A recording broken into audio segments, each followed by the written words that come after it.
ইতিহাস পাঠ বাই আইকে চ্যানেলে আপনাদের সকলকে স্বাগতম। আমরা পড়ছিলাম ক্রুসেড যুদ্ধের ইতিহাস।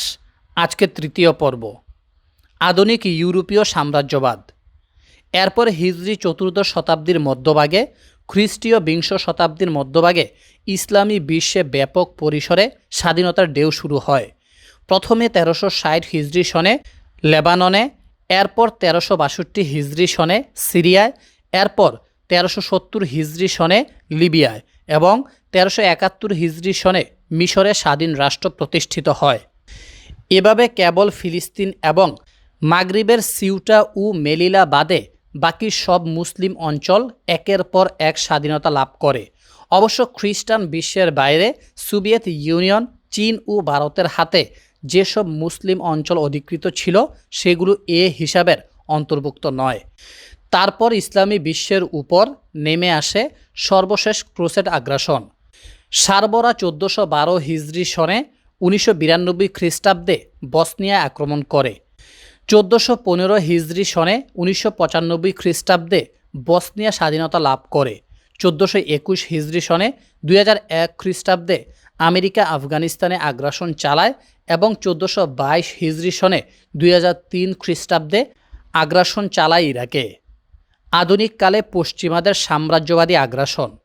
উপরের সংক্ষিপ্ত বিবরণে আমরা দেখতে পাচ্ছি নবীজির আবির্ভাবকাল তথা ইসলামের সেই প্রাথমিক কাল হতে শুরু করে আমাদের বর্তমান কাল পর্যন্ত কখনোই ইসলাম খ্রিস্টবাদের সংঘাত বন্ধ থাকেনি। শতাব্দী তো দূরের কথা, এমন কোনো দশকও খুঁজে পাওয়া যাবে না যাতে কোনো যুদ্ধ সংঘাতের ঘটনা ঘটেনি। আর এতে বিস্ময়েরও কিছু নেই।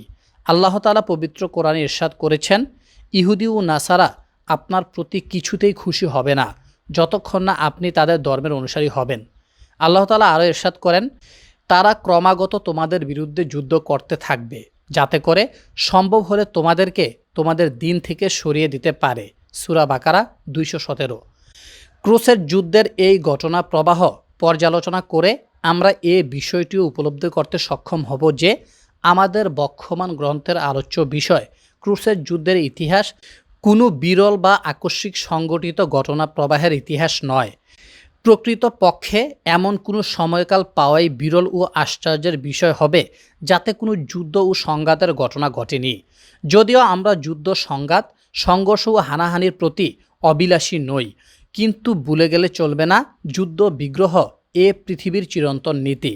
আমাদের প্রতিপালক আল্লাহ তাআলা ইরশাদ করেছেন, আল্লাহ যদি মানুষকে তাদের কতকের মাধ্যমে কতককে প্রতিহত না করতেন তাহলে পৃথিবীতে বিপর্যয় ছড়িয়ে পড়ত, কিন্তু আল্লাহ জগৎসমূহের প্রতি অতি অনুগ্রহশীল। সূরা বাকারা 251। ক্রুসেড আগ্রাসন শুরুর অব্যবহিত পূর্বে ইসলামী বিশ্বের পরিস্থিতি। হিজরি চতুর্থ শতকে এবং পঞ্চম শতকের শুরুতে সামান্য কিছু এলাকা বাদে পুরো ইসলামী প্রাচ্য ছিল শিয়া মতাদর্শীদের কর্তৃত্বাধীন। ইরাক অঞ্চলে যদিও তখনও সুন্নি আব্বাসি খিলাফত প্রতিষ্ঠিত ছিল, কিন্তু আব্বাসি খিলাফত তখন দুর্বলতার সর্বনিম্ন স্তরে উপনীত ছিল। আব্বাসি খিলাফতের এই দুর্বলতা তৎকালে পারস্যে কর্তৃত্ব প্রতিষ্ঠাকারী বুয়াহি পরিবারকে ইরাকেও শিয়া নিয়ন্ত্রণ প্রতিষ্ঠায় প্রলুব্ধ করেছিল। আব্বাসি খিলাফতের উপর শিয়া বুয়াহি পরিবারের কর্তৃত্ব হিজরি চতুর্থ শতকের মাঝ সময় থেকে পঞ্চম শতকের মাঝামাঝি সময় পর্যন্ত বিদ্যমান ছিল। আব্বাসি সাম্রাজ্য ও ইরান হতে পূর্বে অবস্থিত মধ্য এশিয়া অঞ্চলে তথা ইরানের পূর্বাঞ্চল, আফগানিস্তান, রাশিয়ার দক্ষিণাঞ্চল ও আশেপাশের এলাকায় এ সময় কর্তৃত্ব প্রতিষ্ঠা করেছিল সুন্নি সামানি রাজ পরিবার। আরব উপদ্বীপে ছিল শিয়া কারামাতিয়া সম্প্রদায়ের কর্তৃত্ব। শিয়া ইসমাইলি ওবায়দি সাম্রাজ্য ইসলামী বিশ্বের মধ্যাঞ্চল ও পশ্চিমাঞ্চলে বিস্তীর্ণ এলাকা জুড়ে কর্তৃত্ব প্রতিষ্ঠা করেছিল। 358 হিজরি সনে 969 খ্রিস্টাব্দে তারা মিশর দখল করে এবং পরবর্তী প্রায় পূর্ণ 2 শতাব্দী মিশর তাদের অধিকারে থাকে। মিশরের পর ওবায়দীদের ক্ষমতার পরিধি ফিলিস্তিন, শাম অঞ্চল ও আরব উপদ্বীপ বিস্তৃত হয়। ক্রুসেড যুদ্ধের অব্যবহিত পূর্বে বিভক্ত ইসলামী বিশ্ব। পঞ্চম শতাব্দীর শুরুতে ইসলামী অঙ্গনে এক নবীন উদীয়মান শক্তির আত্মপ্রকাশ ঘটে। আর তারা হলো মধ্য এশিয়া হতে আগত বিভিন্ন তুর্কি গোত্র। সুন্নি মতাদর্শী এসব গোত্র ভিন্ন ভিন্ন নাম পরিচয়ের অধিকারী হলেও বংশমূল বিচারে এক তুর্কি পরিচয়ে আবদ্ধ ছিল। এসব গোত্রের মধ্যে সবচেয়ে উল্লেখযোগ্য হল তুর্কি গজনবী পরিবার। বহির রাষ্ট্র ও সামানি রাষ্ট্রের দুর্বল পরিস্থিতিকে কাজে লাগিয়ে গজনবী পরিবার ছড়িয়ে পড়তে শুরু করে এবং পূর্ব ইরান ও আফগানিস্তান, ভারতবর্ষের বিভিন্ন অঞ্চলে কর্তৃত্ব প্রতিষ্ঠা করে। এরপর পাদ প্রদীপে আসে আরেক তুর্কি গোত্র সেলজুক পরিবার। বংশের পূর্বতন পুরুষ সেলজুক বিন দাক্কাক এর নামানুসারে তাদেরকে সেলজুক বলা হয়। সেলজুক গোত্র প্রথমে খোরাসান অঞ্চলে প্রবেশ করে এবং দীর্ঘ একটি সময় গজনবীদের অধীনে বসবাস করে, কিন্তু এক পর্যায়ে তারা গজনবী রাজ পরিবারের বিরুদ্ধে বিদ্রোহ করে এবং 428 হিজরি সনে 1037 খ্রিস্টাব্দে তুগরল বেগ মোহাম্মদ এর নেতৃত্বে খোরাসান অঞ্চলে স্বতন্ত্র রাষ্ট্র প্রতিষ্ঠা করে। স্বতন্ত্র রাষ্ট্র প্রতিষ্ঠার পর সেলজুকরা ধীরে ধীরে তাদের চারপাশ ঘিরে থাকা বিভিন্ন ইসলামী রাষ্ট্রের ভূখণ্ডে কর্তৃত্ব প্রতিষ্ঠার চেষ্টা চালায়। পাশাপাশি তারা বাইজেন্টাইন সাম্রাজ্যে হামলা চালিয়ে বিভিন্ন অঞ্চল দখল করে নেয়। সে সময় অর্থাৎ হিজরি 5ম শতকে খ্রিস্টীয় 11 শতাব্দীতে বাইজেন্টাইন সাম্রাজ্য ছিল দুর্বলতা ও অবসন্নতার শিকার। এভাবে সেলজুক রাষ্ট্রের পরিধিতে পারস্য, উত্তর ইরাক, আর্মেনিয়া ও এশিয়া মাইনরের সুবিস্তৃত অঞ্চল অন্তর্ভুক্ত হয়। 447 হিজরি সনে 1055 খ্রিস্টাব্দে সংগঠিত হয় এক যুগান্তকারী ঘটনা। আব্বাসি খলিফা কাইম বি আমরিল্লাহ শিয়া বুহাই পরিবারের নিয়ন্ত্রণ থেকে নিষ্কৃতি পেতে সুন্নি সেলজুক শাসক তুগরুল বেগের কাছে সাহায্য প্রার্থনা করেন। 447 হিজরি সনেই তুগরুল বেগ বাগদাদে প্রবেশ করেন। শুরু হয় আব্বাসি খিলাফতের নতুন এক অধ্যায়, সেলজুক রাজ পরিবারের নিয়ন্ত্রণাধীন আব্বাসি খিলাফত। এরপরে ইসলামী বিশ্বের সুন্নি অঙ্গনে তুগরুল বেগের গুরুত্বপূর্ণ অবস্থান সৃষ্টি হয়। তুগরল বেগ পারস্য, ইরাক, শাম অঞ্চল ও এশিয়া মাইনরের বিস্তৃত অঞ্চলসহ সমকালীন ইসলামী বিশ্বের বড় একটি অংশে নিয়ন্ত্রণ প্রতিষ্ঠা করতে সক্ষম হয়। সেলজুকরা বিশেষ করে এশিয়া মাইনর অঞ্চলে উপর্যুপরি অভিযান অব্যাহত রাখে এবং এর মাধ্যমে খ্রিস্টান বাইজেন্টাইন সাম্রাজ্যকে ভীত সন্ত্রস্ত করে রাখে। অবশ্যই এসব হামলা এশিয়া মাইনর অঞ্চলে স্থায়ী অবস্থান সৃষ্টির লক্ষ্যে নয়, বরং বাইজেন্টাইন সাম্রাজ্যকে অস্থির ও দুর্বল করার লক্ষ্যে পরিচালিত হতো। এ কারণে অভিযানগুলো তেমন সুবিন্যস্ত হতো না। 455 হিজরি সনে 1063 খ্রিস্টাব্দে তুগরল বেগের মৃত্যু হলে তার স্থলাভিষিক্ত হন অনন্য সাধারণ মহান ইসলামী সেনাপতি আলপ আরসালান। আলপ আরসালান এশিয়া মাইনর অঞ্চলে সেলজুক নীতি অনেকটা পরিবর্তন করে ফেলেন। তিনি এ অঞ্চলে বাইজেন্টাইন ও আর্মেনীয় ভূমিতে কর্তৃত্ব স্থায়ী নিয়ন্ত্রণ প্রতিষ্ঠায় অগ্রসর হন। 463 হিজরি সনে 1071 খ্রিস্টাব্দে সেলজুক ও বাইজেন্টাইনদের মধ্যে এক বিরাট যুদ্ধ সংগঠিত হয়, যা ইতিহাসে মানজি কার্টের যুদ্ধ নামে খ্যাত।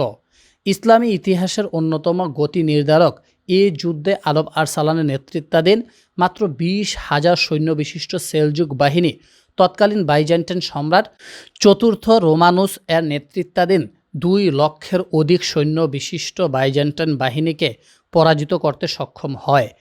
মানজি কার্টের যুদ্ধে বাইজেন্টাইন বাহিনী গঠিত হয়েছিল নিয়মিত বাইজেন্টাইন সেনাবাহিনী, ইতালির নরম্যান বারাটে বাহিনী ও পশ্চিমা বারাটের সৈন্যদের সমন্বয়ে।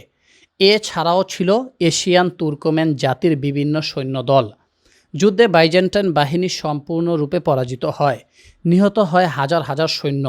সেনাপতি চতুর্থ রোমানুস নিজে বন্দী হন। 10 লক্ষ স্বর্ণমুদ্রা প্রদান ও বাইজেন্টাইন রাষ্ট্রে বন্দী সকল মুসলমানদেরকে মুক্তির বিনিময়ে তাকে মুক্তি দেওয়া হয়। এ যুদ্ধে পরাজয়ের ফলে এশিয়া মাইনর অঞ্চলে বাইজেন্টাইন সাম্রাজ্যের কর্তৃত্ব ভেঙে পড়ে এবং ইউরোপের পূর্ব ফটকের প্রতিরক্ষায় রাষ্ট্রটির ভূমিকা ও অবস্থান সংশয়াচ্ছন্ন হয়ে পড়ে। ইউরোপের পশ্চিম অঞ্চলের খ্রিস্টানরা হয়ে পড়ে উদ্বিগ্ন, উৎকণ্ঠিত। মানজি কার্টের যুদ্ধের মাত্র 25 বছর পর শুরু হওয়া ক্রুসের যুদ্ধের ক্ষেত্র প্রস্তুত করার ক্ষেত্রে ইউরোপীয় খ্রিস্টানদের এই উৎকণ্ঠা বিশেষ ভূমিকা রেখেছিল। মানজিকার্টের যুদ্ধে জয়লাভ করার পর আল্প আরসালান তার সুবিশাল রাষ্ট্রের ভিত্তি মজবুতকরণে মনোযোগী হন। বিশেষ করে তিনি পূর্বাঞ্চলে সুদৃঢ় নিয়ন্ত্রণ প্রতিষ্ঠায় অধিক গুরুত্বারোপ করেন। কিন্তু মানজিকার্টের যুদ্ধের মাত্র 1 বছর পর 464 হিজরি সনে 1072 খ্রিস্টাব্দে মাওআরাউন নাহার অঞ্চলে এক যুদ্ধে তিনি নিহত হন। আল্প আরসালানের মৃত্যুর পর সেলজুক সাম্রাজ্যের হাল ধরেন তার পুত্র প্রথম মালিক শাহ। মালিক শাহ 465 হিজরি হতে 485 হিজরি সন 1072 খ্রিস্টাব্দ থেকে 1092 খ্রিস্টাব্দ পর্যন্ত সেলজুক রাষ্ট্র পরিচালনা করেন। তার আমলে সেলজুক রাষ্ট্র পূর্বে চীন হতে পশ্চিমে মর্মর সাগর পর্যন্ত বিস্তৃত হয়। মালিক শাহর এই সাম্রাজ্যই ইতিহাসে বৃহত্তর সেলজুক সাম্রাজ্য নামে খ্যাত। পরিতাপের বিষয় হলো রাষ্ট্র ও রাষ্ট্র ক্ষমতা যত বিশাল ও শক্তিশালী হোক না কেন, ক্ষমতার হাত ধরে যখন পৃথিবী ও পার্থিব সম্পদের প্রাচুর্য আগমন করে এবং রাজ্যসীমা বিস্তৃত হতে থাকে, শাসন বিধান মেনেই তখন শুরু হয় ভাতৃঘাতী সংঘাত, বাই বাই হানাহানি। নবী করিম সাল্লাল্লাহু আলাইহি সাল্লাম এর চিরায়ত হাদিসে মূলত এ আশঙ্কাই প্রকাশ পেয়েছে।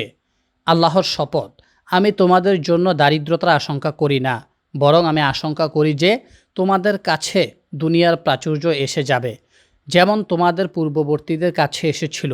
তখন তোমরা তা লাভ করতে পরস্পর প্রতিযোগিতায় লিপ্ত হবে, যেভাবে তারা লিপ্ত হয়েছিল। এ ধন সম্পদ তাদেরকে যেভাবে ধ্বংস করেছিল, তোমাদেরকেও তেমনই ধ্বংস করে দেবে। এই শাশ্বত নীতিকে মেনেই যেন সেলজুক রাজ পরিবারের ভাইদের মধ্যেও শুরু হয় ক্ষমতার অস্থির প্রতিযোগিতা। সুবিশাল সেলজুক রাষ্ট্র বিভক্ত হয় 5 ভাগে, বরং প্রতিটি অংশের মধ্যেও ছিল ক্ষুদ্র ক্ষুদ্র আরও অনেক রাষ্ট্র। ফলে হিজরি 5ম শতাব্দীর শেষাংশে খ্রিস্টীয় একাদশ শতকের শেষ ভাগে সেলজুক রাষ্ট্র পরিণত হয় বিভক্ত ও ছিন্ন ভিন্ন এক শক্তিতে। আর এ সময়ে সংগঠিত হয়েছিল পশ্চিমাদের ক্রুসেড অভিযান। আপনারা শুনছিলেন ক্রুসেড যুদ্ধের ইতিহাস। আজকে 3য় পর্ব শেষ হলো। ধন্যবাদ সবাইকে।